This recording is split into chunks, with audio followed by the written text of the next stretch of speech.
Leo ni asubuhi, nimekaa nimefikiria, nikasema hivi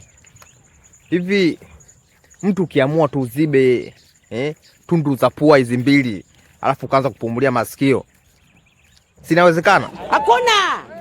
Siniambia haiwezekani, wakati shuleni tunajifunza kwamba yote ni milango ya fahamu.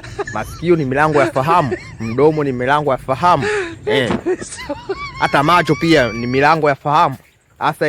Asa unashindwaje ukiziba tundu mbili za pua hapo ukashindwa kupumulia masikio? Inawezekana. Leo nimejaribu na nimeweza. Wewe ushindwe nini kufanya hivyo? Muda mwingine, siku nyingine unachoka tu kutumia pua, unaziba zako tundu za pua, unapumulia masikio, maisha yanaenda.